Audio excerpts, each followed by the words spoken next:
Happy Halloween, everybody. This is Matt Kramer, and I am continuing my series this evening on the reading of the Federalist Papers, and today will be number 3. I am currently on number 6, but let us go back. I have not read this for a few days, so I need to catch up. Number 3 by John Jay. Oops.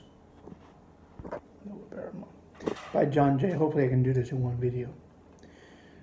It is not a new observation that the people of any country, if like the Americans intelligent and well informed, seldom adopt and steadily persevere for many years in an erroneous opinion respecting their interests. That consideration naturally tends to create great respect for the high opinion which the people of America have so long and uniformly entertained of the importance of their continuing of being a nation, firmly united under one federal government, vested with sufficient powers for all general and national purposes. The more attentively I, being John Jay, I consider and investigate the reasons which appear to have given birth to this opinion, the more I become convinced that they are cogent and conclusive. Among the many objects to which a wise and free people find it necessary to direct their attention, that of providing for their safety seems to be the first. The safety of the people doubtless has relation to a great variety of circumstances and considerations, and consequently affords great latitude to those who wish to define it precisely and comprehensively. At present, I, John Jay, mean only to consider it as it respects security for the preservation of peace and tranquility, as well as against dangers from foreign arms and influence, and from dangers of the like kind arising from domestic causes. As the former of these comes first in order, it is proper it should be first discussed. Let us therefore proceed to examine whether the people are not right in their opinion that a cordial union under an efficient national government affords them the best security that can be devised against hostilities from abroad.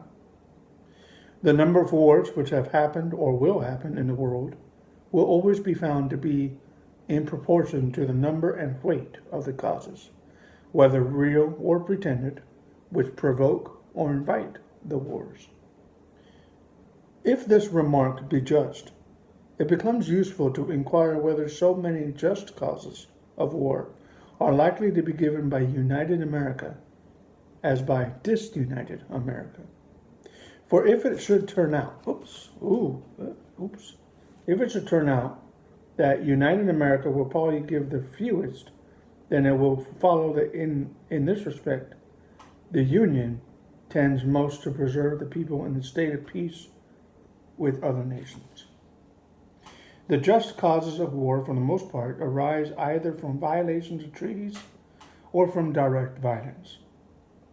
America has already formed treaties with no less than 6 foreign nations, and all of them, except Prussia, are maritime, and therefore able to annoy and injure us.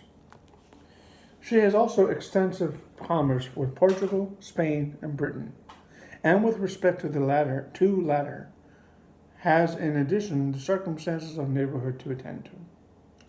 It is of high importance to the peace of America that she observe the laws of nations towards all these powers. And to me, John Jay, it appears evident that this will be more perfectly and punctually done by one national government than it could be either by 13 separate states or by 3 or 4 distinct confederacies. For this opinion, various reasons may be assigned. When once an efficient national government is established, the best men in the country will not only consent to serve, but also will generally be appointed to manage it. For although town or country or other contracting influence may place men in state assemblies or senates or courts of justice or executive departments, yet more general and extensive reputation for talents and other qualifications will be necessary to recommend men to offices under the national government, especially as it will have the widest field for choice, and never experience that want of proper persons which is not uncommon in some of the states.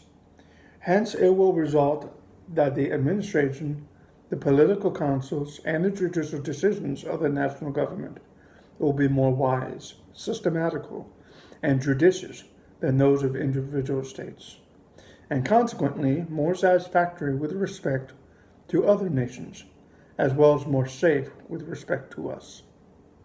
Under the national government, treaties and articles of treaties, as well as the laws of nations, will always be expounded in one sense and executed in the same manner, whereas adjudications on the same points and questions on 13 states or in 3 or 4 confederacies will not always accord or be consistent, and that as well from the variety of independent courts and judges appointed by different and independent governments as from the different local laws and interests which may affect and influence them. The wisdom of the convention in committing such questions to the jurisdiction and judgment of courts, appointed by and responsible only to one national government, cannot be too much commended. The prospect of present loss or advantage may often tempt the governing party in 1 or 2 states to swerve from good faith and justice. But those temptations not reaching the other states and consequently having little or no influence on the national government, the temptation will be fruitless, and good faith and justice will be preserved. The case of the Treaty of Peace with Britain adds great weight to this reasoning. If even the governing party in the state should be disposed to resist such temptations, yet as such temptations may, and commonly do, result from circumstances peculiar to the state, and may affect a great number of the inhabitants, the governing party may not always be able, if willing, to prevent the injustice meditated, or to punish the aggressors. But the national government, not being affected by those local circumstances, will neither be induced to commit the wrong themselves, nor want power or inclination to prevent or punish as commissioned by others. So far, therefore, as either designed or accidental violations of treaties and the laws of nations afford just causes of war, they are less to be apprehended under one general government than under several lesser ones. And in that respect, the former most favors the safety of the people. As to those just causes of war which proceed from direct and unlawful violence, it appears equally clear to me that one good national government affords vastly more security against dangers of that sort that can be derived from any other quarter. Because such violences are more frequently caused by the passions and interests of a part than of the whole, of 1 or 2 states than of the Union. Not a single Indian war has yet been produced by aggressions of the present federal government, feeble as it is. But there are several instances of Indian hostilities having been provoked by the improper conduct of individual states, who, either unable or unwilling to restrain or punish offenses, have given occasion to the slaughter of many innocent inhabitants.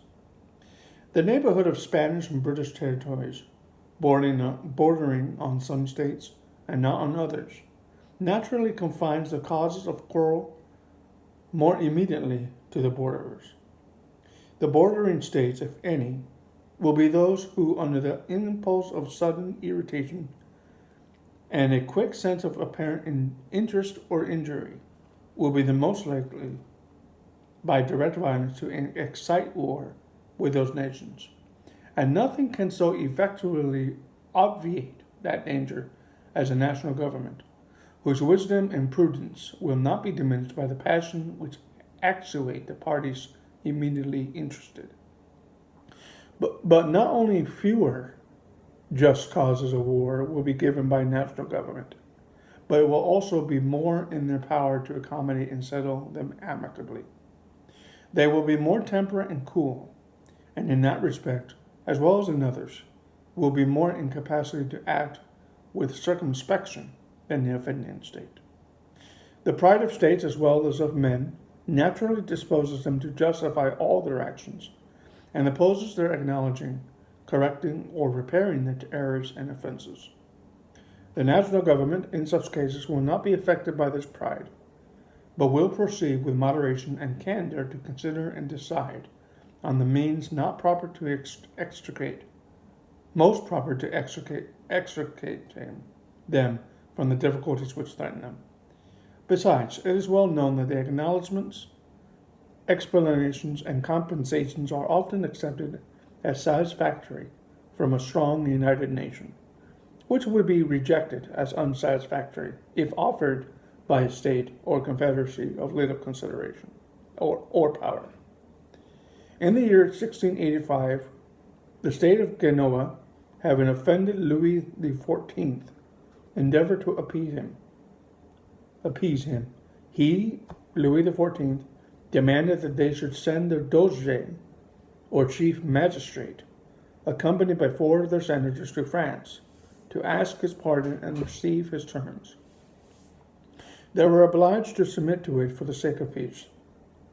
Would he on any occasion either have demanded or received the like humiliation from Spain or Britain or any other powerful nation? Interesting. So that is number 3. And I was able to finish that in one video. Maybe not today, not tonight, but maybe tomorrow. I plan on doing a analytical report for this past month of October. So stay tuned for that tomorrow. Most likely tomorrow. We'll see. Thank you for hearing this reading of Federalist number 3. Have a nice, safe Halloween, and have a great weekend. Bye-bye.